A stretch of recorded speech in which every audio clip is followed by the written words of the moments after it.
अस्सलाम वालेकुम व्यूअर्स, उम्मीद करते हैं कि आप सब खैरियत से होंगे। आज एक बार फिर शामिल हैं एक और नई वीडियो के साथ। रूह यारम एपिसोड नंबर 26। अगर आपको हमारी वीडियो पसंद आई हो, वीडियो को लाइक करें, चैनल को सब्सक्राइब करें और कमेंट बॉक्स में अपनी कीमती राय ज़रूर दीजिएगा। इस वक्त रूह और यारम सारम के घर पर डिनर कर रहे थे। इसे सारम की बीवी उर्वा बहुत अच्छी लगी, लेकिन अब इसे सारम अच्छा नहीं लगता था। जबकि इन दोनों की बेटी मायरा यारम के साथ बहुत फ्रैंक थी। उर्वा ने इनके निकाह के बारे में पूछा, जिस पर रूह बताने लगी इनका निकाह फ़ोन पर हुआ था, लेकिन इससे पहले ही यारम बोल उठा, पहले हमारा निकाह फ़ोन पर हुआ था, फिर एक दूसरे को समझने के बाद हमने फिर से निकाह किया, क्योंकि हम दोनों इस निकाह को कबूल नहीं कर पा रहे थे। क्यों रूह, मैं ठीक कह रहा हूँ ना? यारम ने कहा और रूह ने देख कर मुस्कुराते हुए हाँ में गर्दन हिलाई, जबकि सारम इनकी हर बात को नोट कर रहा था। यहाँ यारम को रूह की बात काट कर खुद बोलना इसे शक में मुब्तला कर गया। सारम ने रूह से अकेले में बात करने की बहुत कोशिश की, लेकिन यारम ने इसे ऐसा कोई मौका ना दिया। मायरा कितनी प्यारी है, कितनी प्यारी बातें करती है ना। रूह गाड़ी में मुसलसल मायरा के बारे में बात कर रही थी। मुझे बिल्कुल ऐसी ही बेटी चाहिए। यारम के कहने पर इसकी बोलती बंद हो गई। इसे उम्मीद ना थी कि यारम इसे अचानक ये बात करेगा। क्या हुआ, तुम चुप क्यों हो गई? क्या तुम्हें मायरा जैसी बेटी नहीं चाहिए? यारम ने मुस्कुराते हुए इसका शर्माया हुआ रूप देखा। यारम, आप ना, पता है बहुत बुरा हूँ। यारम इसकी बात काट कर बोला, बहुत अच्छे हैं, बहुत अच्छे हैं आप। वो इसके बाजू पर सर रखते हुए बोली, अच्छा फिर बताओ ना, मायरा जैसी बेटी कब दे रही हो मुझे? वो फिर से शरारती अंदाज में पूछने लगा। यारम, आप खामोश होकर गाड़ी चलाएं। आपको याद नहीं है ड्राइविंग के दौरान आपको बात करना पसंद नहीं है? रूह ने इसे इसकी बात याद दिलाई, जिस पर यारम कहका लगा कर हंसा। हाँ भाई, चुप होकर गाड़ी चलाना चाहिए, बल्कि खामोशी से अपना फ्यूचर प्लान करना चाहिए। लेकिन आइसलैंड में तो हम अपने बच्चों को लेके जा नहीं सकते। तो फिर क्या कहती हो, तो हम कहाँ लेके जाया करेंगे इन्हें?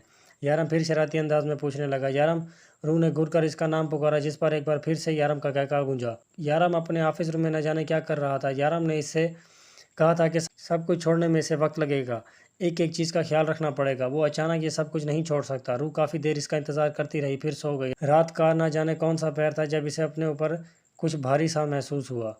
आंखें खोली तो देखा यारम इस पर झुका, इसे मुकम्मल अपनी कैद में ले चुका था। बेबी, मैंने तो अपने बच्चों के नाम भी सोच लिए हैं, वो सरगोशी से कहता इसकी सुराहीदार गर्दन पर अपने लब रख गया। यारम ने एक नज़र उठाकर इसे देखा, जहां शर्म हया से वो खुद में सिमट रही थी। यारम बेख्तियार इसके होठों पर झुका और अपने प्यार की मोहर जब्त की। हमें जल्दी से जल्दी बच्चे का इंतजाम करना होगा। इतने प्यारे प्यारे नाम सर्च किए हैं मैंने, कहीं वेस्ट ना हो जाए। वो इससे होठों को आज़ादी बख्शकर फिर बोलने लगा, जबकि गुस्ताखियां अभी तक जारी थी। रूह इसकी गुस्ताखियों की ताब न लाते हुए इसके सीने में मुंह छुपा गई।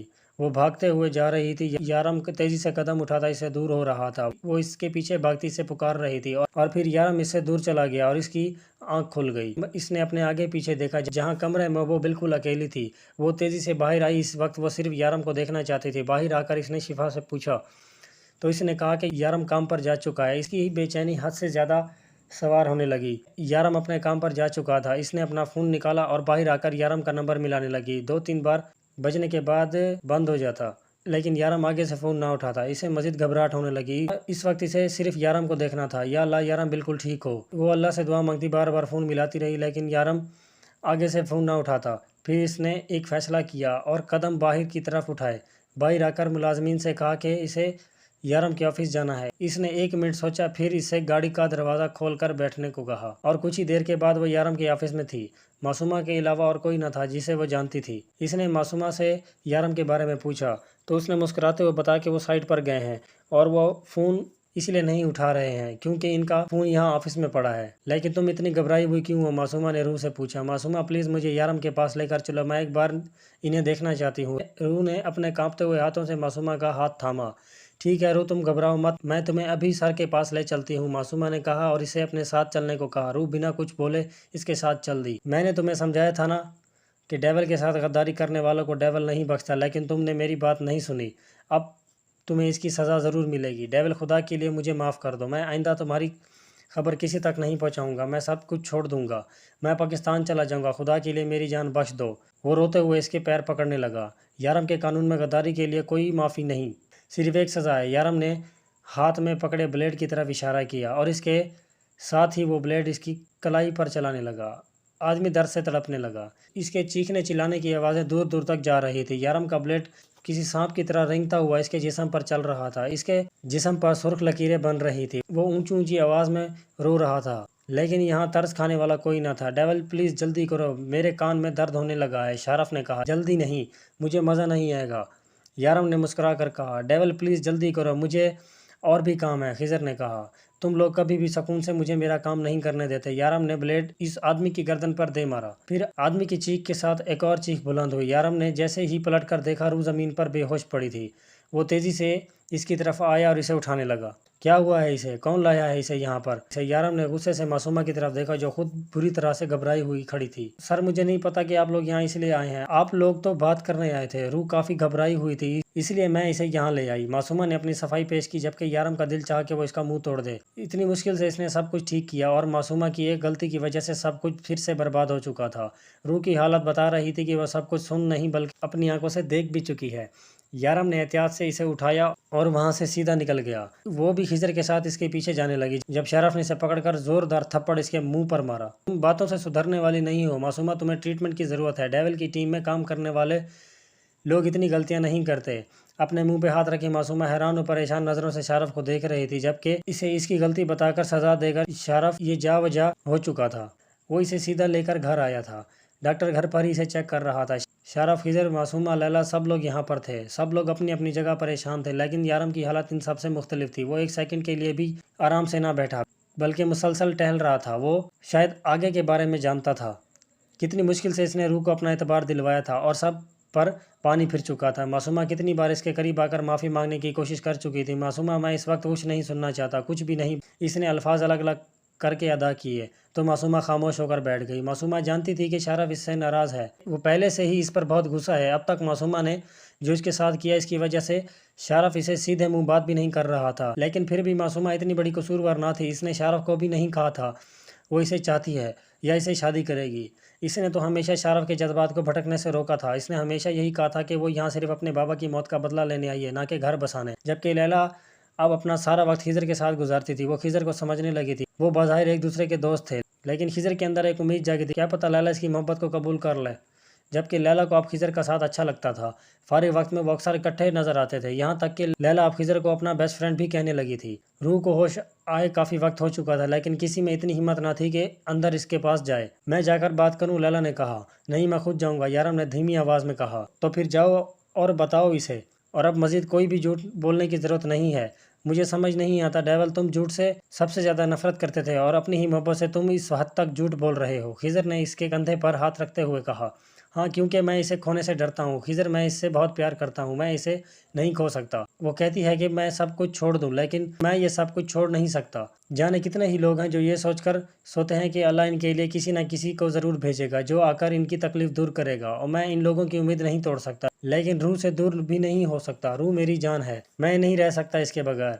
तुम्हें पता है रूह वाहिद इंसान है जिसे मैं बिना किसी गलती के सजा दे रहा हूँ। यारम इसे कहते हुए उठा और कमरे के अंदर जाने लगा। वो कमरे में आया, रूह बिल्कुल खामोश बेड पर बैठी थी। यारम इसके करीब आकर बैठा। वो तब भी कुछ ना बोली, लेकिन जब यारम ने इसका हाथ थामने की कोशिश की, रूह ने अपना हाथ छुड़वा लिया। मत लगाए मुझे हाथ, धोखा दिया है आपने मुझे। आप वैसे ही हैं, बिल्कुल भी नहीं बदले।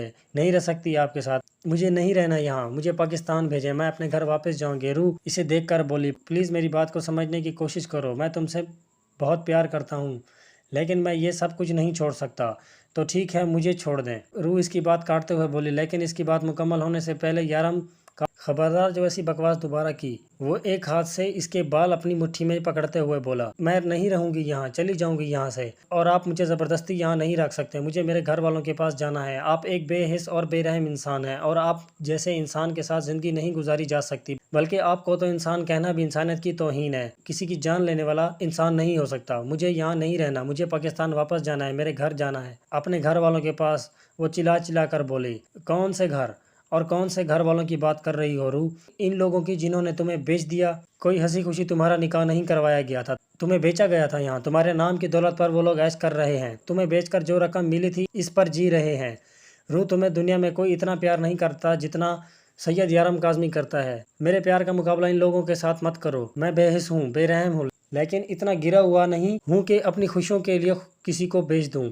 तुम्हें अंदाज़ा भी है यहाँ तुम्हारे साथ क्या क्या हो सकता था। जिन लोगों के लिए तुम्हारे दिल में इतनी मोहब्बत है ना, वो तुमसे मोहब्बत नहीं करते। तुम्हें बेचकर अपनी ज़िंदगी संवार चुके हैं, वो आगे बढ़ चुके हैं। रूह, यारम शुरू में जितने गुस्से में बोला था, अब इसका गुस्सा इतना ही ठंडा हो चुका था। इस वक्त वह रूह का चेहरा थामे मोहब्बत से समझाने की कोशिश कर रहा था, क्यों रूह की सोच अभी तक वहीं रुकी थी कि اسے بیچ دیا گیا تھا، اس کا نکاح نہیں کروایا گیا تھا بلکہ پیسوں کی خاطر اسے بیچ دیا گیا تھا۔ بچپن سے وہ اپنے ماموں کے نام کے تانے سنتی تھی۔ امی ہمیشہ کہا کرتی تھی تیرا ماموں تجھے چھوڑ کر بھاگ گیا۔ روح جب پیدا ہوئی تب اس کا ماموں صرف 13 سال کا تھا، وہ تو اس کا نام تک نہیں جانتی تھی، بس اتنا پتا تھا کہ اس کا ایک رشتہ ہے جو اس دنیا میں اب موجود نہیں ہے۔ وہ ہمیشہ اپنے اس ماموں کی زندگی کی دعائیں مانگتی تھی۔ ہاں شاید وہ شخص آج اس کے قریب ہوتا، اسے اس کا سہارا ملتا تو وہ اس طرح سے نہ بکتی، وہ اب اس سے کہاں ملتا۔ وہ تو 18 سال پہلے ہی اپنی بہن کے مرنے کے بعد اسے چھوڑ کر کہیں غائب ہو گیا تھا۔ روح روتے روتے زمین پر بیٹھ گئی، جبکہ یارم بھی زمین پر بیٹھ کر اسے اپنے سینے سے لگایا تھا۔ روح کی ذات اتنی بے مول تھی، آج ایک اور راز روح پر فاش ہوا تھا۔ رات کو روتے روتے نہ جانے کب روح کی آنکھ لگی۔ یارم نے اسے زمین سے اٹھا کر بیڈ پر لٹایا۔ یارم روح کو تکلیف نہیں پہنچانا چاہتا کہ اس کی ماں نے اس کے ساتھ کیا کیا ہے، لیکن اس کی بار بار پاکستان جانے کی ضد اسے مجبور کر گئی تھی۔ اب شاید وہ پاکستان جانے کی بات نہ کرے، لیکن اس سے دور جانے کی کوشش ضرور کرے گی۔ اب وہ بنا ڈر و خوف اس سے کہتی تھی کہ اس کے ساتھ نہیں رہے گی، اور یارم کو ہر حال میں اسے اپنے ساتھ رکھنا تھا، چاہے اس کے لیے اب اسے کچھ بھی کیوں نہ کرنا پڑے۔ ویسے بھی پیار اور جنگ میں سب کچھ جائز ہے۔ صبح وہ یارم کے بالکل قریب سو رہی تھی۔ یارم نے کسی تکیے کی طرح اسے خود پر بیچ رکھا تھا۔ رات بے چینی میں گزر گئی، اسے ایک سیکنڈ بھی نیند نہ آئی۔ وہ اب بھی جاگ رہا تھا، نماز کا وقت ہونے لگا تھا۔ روح نے یقیناً اگلے 5-10 منٹ میں جاگنا تھا۔ وہ ساری رات اس کے جاگنے کا ہی تو انتظار کرتا رہا۔ وہ اس کی بے چینی بانٹنا چاہتا تھا۔ اس کے خیال کے عین مطابق روح ذرا سا رسمسائی۔ اگلے ہی لمحے روح کو اپنے اوپر وزن محسوس ہونے لگا، ساتھ ہی اپنے آپ کو اس کے نظروں کے حصار میں محسوس کیا۔ اس نے جان بوجھ کر آنکھیں نہیں کھولی۔ یارم نے اس کی آنکھیں کھولنے کا انتظار کیا۔ وہ اس کے اتنے قریب موجود تھا کہ اس لیے شاید وہ اپنی آنکھیں نہیں کھول رہی تھی۔ اس کی جاسوسن اداکارہ بھی تھی۔ یارم کے ڈمپل نمایاں ہو گئے۔ یارم نے اس کے گال کی طرف دیکھا، جہاں اس کی 4 انگلیوں کے نشان واضح تھے۔ وہ جب اسے پیار سے سمجھانے کی کوشش کرتا ہے، روح ضرور ایسی کوئی بات کرتی ہے کہ اس کا ہاتھ اٹھے۔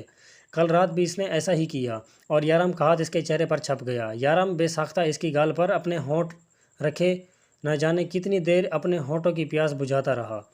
اس کی سرخی مائل گال کے ہر نشان پر اس نے اپنے ہونٹوں سے مرہم لگایا۔ اس کے اتنے قریب سے روح نے ذرا سا پیچھے ہٹنے کی کوشش کی، لیکن یارم نے اس کی کوشش کو ناکام بنا دیا۔ پھر روح نے باقاعدہ اس کے سینے سے ہاتھ رکھ کر اسے خود سے دور کیا۔ وہ مسکرا کر اس سے دور ہوا۔ وہ فی الحال اس کا موڈ خراب نہیں کرنا چاہتا تھا، وہ اسے رات کی ہر سوچ سے دور رکھنا چاہتا تھا۔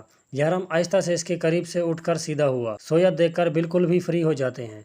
روح بڑبڑاتے ہوئے اس کے قریب سے اٹھنے لگی، جبکہ یارم سن چکا تھا۔ یارم کے جانے کے بعد روح پہلے پورے کمرے میں ٹہلتے رہی۔ یہ تو وہ سمجھ چکی تھی کہ یہ آدمی اسے یہاں سے نکلنے نہیں دے گا، اور اب وہ جاتی تو کہاں جاتی، اس کی ماں نے اسے بیچ دیا۔ لیکن کیوں کیا؟ وہ اتنی بے مول تھی۔ روح سوچتے ہوئے پھوٹ پھوٹ کر رونے لگی۔ وہ اس کی سگی ماں نہ تھی، لیکن وہ ماں تو تھی۔ ایک ماں اپنی بیٹی کے ساتھ اتنی گری ہوئی حرکت کیسے کر سکتی ہے؟ اگر اس کی جگہ اس کی تینوں بیٹیوں میں سے کوئی اور ہوتا تو کیا وہ اس کے ساتھ ایسا کرتی؟ کبھی نہیں۔ بیچنے کے لیے تو اس کے پاس سوتیلی بیٹی تھی، جسے بیچنے کے بعد اسے کوئی افسوس نہ تھا۔ اگر یارم اس سے محبت نہ کرتا تو اس وقت وہ کہاں ہوتی؟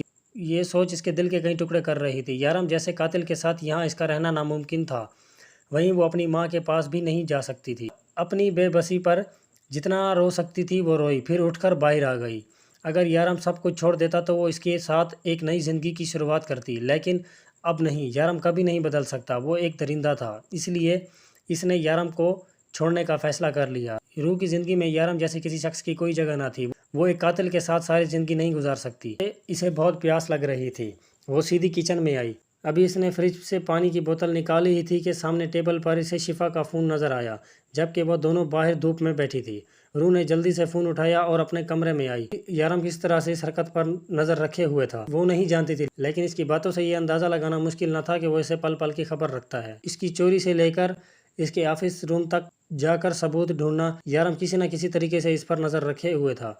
روح نے انتہائی احتیاط سے شفا کا فون اپنے ہاتھ میں چھپایا اور بیڈ کے سائڈ سے اپنا فون اٹھایا، کیونکہ اس کے پاس سارم کا نمبر اسی فون میں سیو تھا۔ اب روح کو کسی ایسی جگہ جانا تھا جہاں شفا اور میری کی نظر سے بچ سکے۔ وہ باہر نکلی اور نظر چھت کی سیڑھیوں پر پڑی۔ اس سے پہلے وہ کبھی چھت پر نہیں گئی تھی۔ اس نے ایک نظر باہر لان کی طرف دیکھا، جہاں وہ دونوں باتوں میں مصروف تھی، اور پھر اس نے آہستہ آہستہ سیڑھیاں چڑھنا شروع کی تاکہ وہ اس کے قدموں کی آواز باہر نہ جا سکے۔ چھت پر جا کے اس نے سارم کو فون کیا۔ انجان نمبر سارم نے سوچ سمجھ کر اٹھایا۔ سارم پلیز مجھے یہاں سے نکالیں، میں یارم کے ساتھ نہیں رہ سکتی، وہ کبھی نہیں بدل سکتے، روح نے روتے ہوئے کہا۔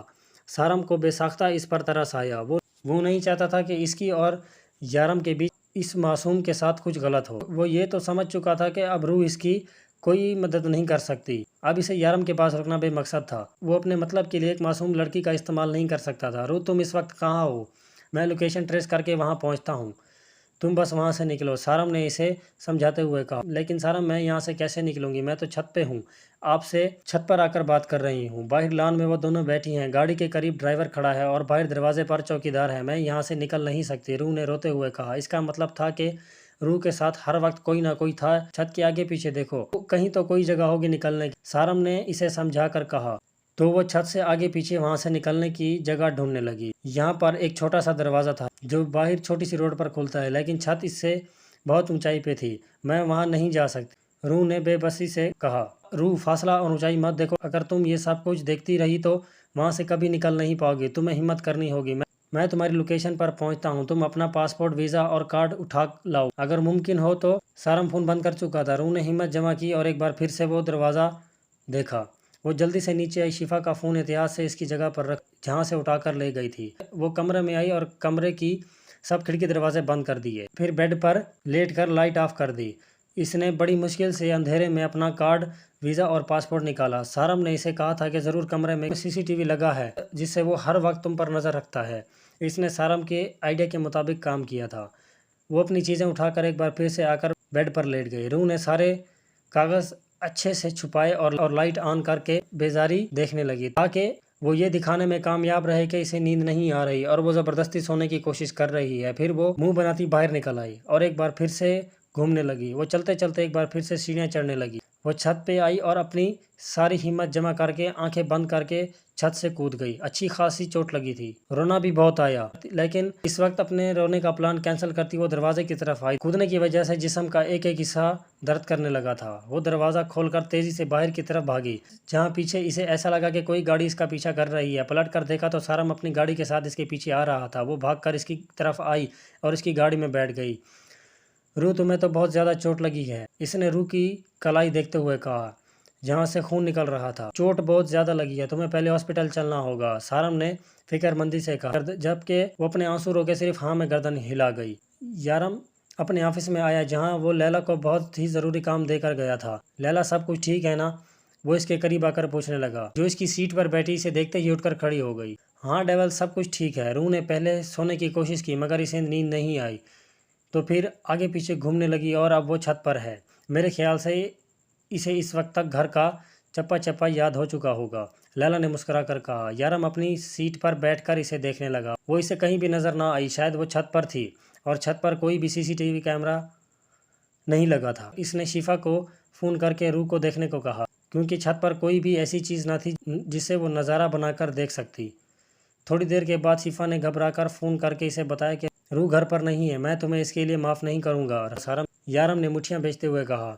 आज की वीडियो यहीं पर ख़त्म करते हैं गाइस। उम्मीद करते हैं आपको वीडियो पसंद आई होगी। तब तक के लिए अल्लाह हाफिज़।